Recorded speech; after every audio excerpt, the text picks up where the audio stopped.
Donc, عن أبي سعيد الخدري رضي الله عنه قال قال رسول الله صلى الله عليه وسلم والذي نفسي بيدي والذي نفسي بيدي لا يبغضنا أهل البيت أحد إلا أدخله الله النار وهذا الحديث صحيح حديث صحيح نعم هذا الحديث صحيح على شرط مسلم. Donc ici c'est un hadith qui est authentique. On ne pourra pas me dire par exemple que c'est un hadith da'if ou subhana maqtou' ou mawqouf ou subhana hassan. La kalla hadith sahih. Donc ça, c'est selon les conditions de Muslim qui dit Al-Hakim dans fi al-Kitab al-Mustadrak ala al-Sahihayn. Donc ici, masha'Allah, nous allons voir ensemble la traduction. Qu'est-ce que ce hadith signifie? D'accord? Donc la traduction ici, Al-Hakim, dans son Mustadrak al-Hadith 4717, pour celui qui veut aller vérifier. D'après Abi Sa'id al-Khudri, qui dit « Le messager d'Allah, paix sur lui et sa famille, a dit « Par celui qui détient mon âme entre ses mains, personne ne nous détestera. Nous, Ahlul Bayt, famille du prophète Muhammad, alayhi salatu wassalam, sans qu'Allah le fasse entrer en enfer. » Vous avez bien entendu. En enfer. Finaru jahannam. Ok? Donc ça veut dire quoi? Ça veut dire qu'en fait, tous les hypocrites là, qui nous font du mal, là, je vous pose une question. Est-ce que le prophète Mohammed se prononce sous l'effet de la passion? Ah, là je vous pose une colle. Là je vous pose une colle. Est-ce que c'est votre prophète, oui ou non? Est-ce que vous l'avez reconnu, oui ou non? Hada subhan al-hadith.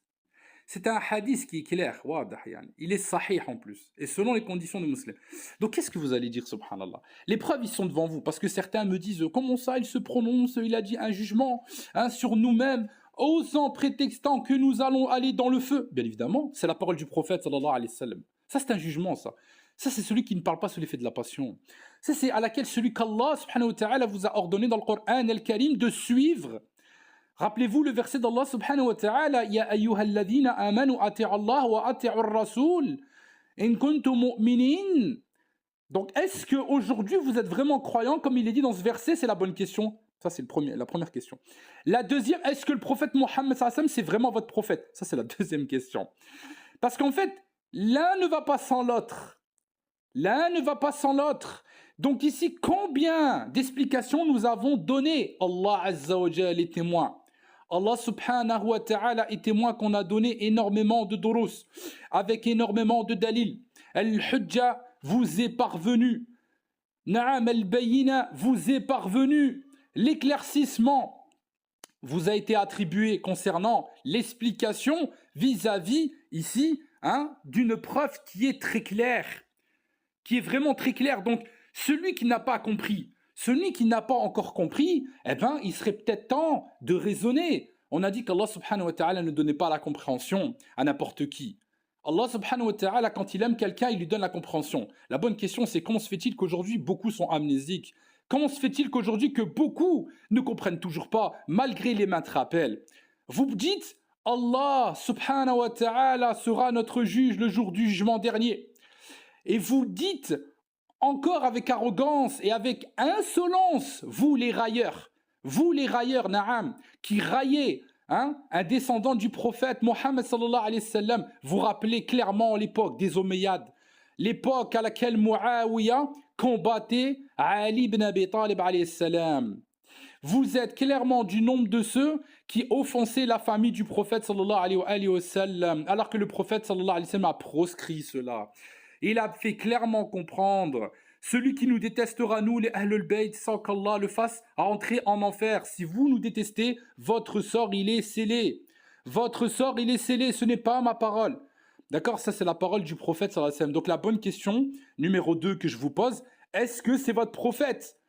Parce que si vous me dites oui, vous êtes des hypocrites, c'est-à-dire que vous êtes des transgresseurs. Ça veut dire que vous ne l'écoutez pas. Et donc on revient la première question, le premier verset coranique. Ça veut dire que vous transgressez même l'ordre d'Allah. En fait, vous ne suivez donc ni Allah, ni son messager. Oui. Quelle mauvaise destination. Quand ils y seront jetés, ils lui entendront un gémissement, tandis qu'il bouillonne.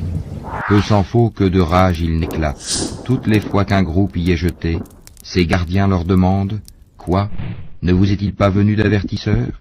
Ils dirent, mais si, un avertisseur nous était venu, certes, mais nous avons crié au mensonge et avons dit, Allah n'a rien fait descendre. Vous n'êtes que dans un grand égarement. Et ils dirent, si nous avions écouté ou raisonné, nous ne serions pas parmi les gens de la fournaise.